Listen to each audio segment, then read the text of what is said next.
सोचिए एक ऐसी पार्टनरशिप के बारे में जो दुनिया का पावर बैलेंस हमेशा के लिए बदल दे। हाँ, हम बात कर रहे हैं यूरोपियन यूनियन और भारत की नई सुरक्षा साझेदारी की। चलिए समझते हैं कि ये ऐतिहासिक डिफेंस रीसेट क्यों हो रहा है और इसके असल मायने क्या हैं।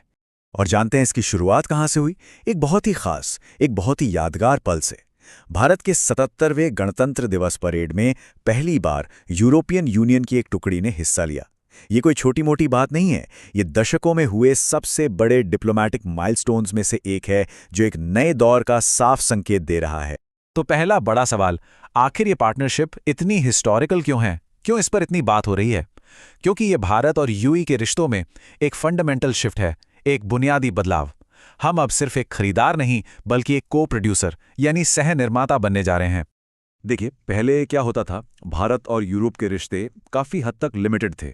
कभी कभार कुछ नौसैनिक अभ्यास हो गए, कुछ हथियारों की बिक्री हो गई, लेकिन कोई खास टेक्नोलॉजी ट्रांसफर नहीं होता था। पर अब जो भविष्य दिख रहा है वो बिल्कुल अलग है। अब हम को डेवलपर्स और को प्रोड्यूसर्स बनने की तरफ बढ़ रहे हैं। ये एक ऐसा सम्मान है जो यूरोपियन यूनियन गिने चुने देशों को ही देता है। तो अब आता है सबसे जरूरी सवाल, यूरोप अचानक अपनी डिफेंस और सिक्योरिटी स्ट्रैटेजी को पूरी तरह से बदल क्यों रहा है? आखिर ऐसा क्या हुआ? देखिए, कोई भी देश सिर्फ दूसरे देश के भले के लिए तो काम नहीं करता। हर कोई अपने नेशनल इंटरेस्ट के लिए ही काम करता है। असल में यूरोप कई मोर्चों पर दबाव महसूस कर रहा है। उसे एहसास हो गया है कि अमेरिका पर उसकी जरूरत से ज्यादा निर्भरता एक बहुत बड़ा रिस्क है, खासकर जब वहां की पॉलिटिक्स इतनी अनप्रिडिक्टेबल हो। यूक्रेन युद्ध ने यह भी दिखा दिया कि हथियारों और गोला बारूद के लिए उनकी सप्लाई चेन्स कितनी नाजुक हैं, और ऊपर से चीन रूस का बढ़ता गठजोड़ यूरोप को नए भरोसेमंद डिफेंस पार्टनर्स ढूंढने पर मजबूर कर रहा है। और यूरोप की इसी जरूरत का जवाब है भारत। तो चलिए अब समझते हैं कि भारत इस पजल में एकदम फिट कैसे बैठता है, कि क्यों यूरोप को लगता है कि भारत ही उनके लिए एक नया शक्तिशाली रणनीतिक सहयोगी है। देखिए, भारत के पास कई यूनिक स्ट्रेंथ्स हैं। हमारे पास HAL और BDL जैसी बड़ी सरकारी कंपनियां तो हैं ही, साथ में प्राइवेट डिफेंस सेक्टर भी तेजी से बढ़ रहा है। हमारी मैन्युफैक्चरिंग कॉस्ट इफेक्टिव है, हमारी पॉलिटिकल सिस्टम स्टेबल है, और हमारी स्ट्रेटेजिक इंडिपेंडेंस हमें एक भरोसेमंद पार्टनर बनाती है। इन सब वजहों से भारत यूरोप के लिए एक परफेक्ट चॉइस बन जाता है। तो ये जो नई पार्टनरशिप बन रही है, ये 3 मेन पिलर्स पर खड़ी हैं: गन्स, टेक और ट्रस्ट। चलिए एक एक करके इन्हें समझते हैं। जब हम गन्स कहते हैं तो हमारा मतलब है फिजिकल डिफेंस हार्डवेयर, यानी हथियार, गोला बारूद, ये सब। यूरोपी समझ आ गया है कि वो अपनी जरूरतों के लिए सिर्फ इंपोर्ट पर निर्भर नहीं रह सकता, इसलिए अब वो भारत में जॉइंट मैन्युफैक्चरिंग करना चाहता है। दूसरा पिलर है टेक, और ये बहुत इंटरेस्टिंग है। इसमें यूरोप अपनी बेस्ट डिजाइन एक्सपर्टीज लेकर आएगा और भारत अपना प्रोडक्शन स्केल।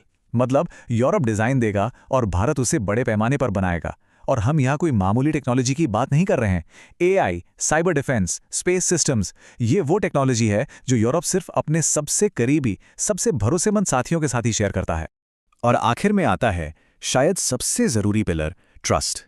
देखिए, डिफेंस पार्टनरशिप कोई 1-2 साल का सौदा नहीं होता, ये दशकों तक चलता है, और इसके लिए भरोसा सबसे जरूरी है। यूरोपियन यूनियन का यह कदम साफ दिखाता है कि वो भारत को एक रिलायबल और स्ट्रेटेजिकली इंडिपेंडेंट पार्टनर की तरह देखता है। और सच कहें तो दो देशों के बीच इस लेवल का ट्रस्ट बहुत बहुत रेयर होता है। हाँ, लेकिन एक बात समझनी बहुत जरूरी है। ये सब जो बड़ी बड़ी बातें हो रही हैं डिफेंस कोऑपरेशन की, ये हवा में नहीं हो सकती। इसके लिए एक मजबूत कानूनी बुनियाद चाहिए, और वो बुनियाद है फ्री ट्रेड अग्रीमेंट, यानी FTA। ये समझौता ही टेक्नोलॉजी को प्रोटेक्ट करेगा, नियम कानून सेट करेगा और इन्वेस्टमेंट को आसान बनाएगा। सीधी सी बात है, FTA के बिना इस लेवल की पार्टनरशिप लगभग नामुमकिन है।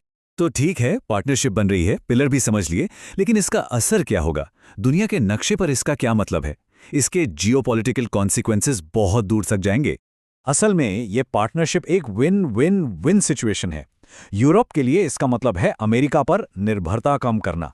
भारत के लिए ये मेक इन इंडिया को एक जबरदस्त बूस्ट देगा और हमारे डिफेंस पार्टनर्स की लिस्ट को डाइवर्सिफाई करेगा।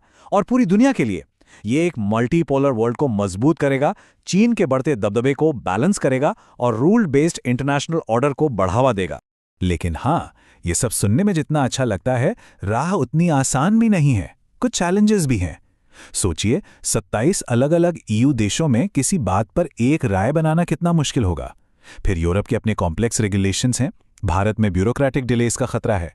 तो इस पार्टनरशिप की कामयाबी इस बात पर डिपेंड करेगी कि दोनों साइड इन मुश्किलों से कैसे निपटते हैं। और ये सब हमें एक आखिरी सवाल पर लाकर खड़ा कर देता है। आज जिस तरह से दुनिया भर में अलायंसेस बदल रहे हैं, ये ईयू इंडिया पार्टनरशिप सिर्फ एक और डील नहीं है, ये एक स्ट्रेटेजिक शिफ्ट है। तो सवाल ये है कि क्या यही वो अलायंस है जो 21वीं सदी के पावर बैलेंस को डिफाइन करेगा? सोचने वाली बात है। यूपीएससी से संबंधित करंट अफेयर्स के लिए करंट अफेयर्स डिस्कशन को सब्सक्राइब करें।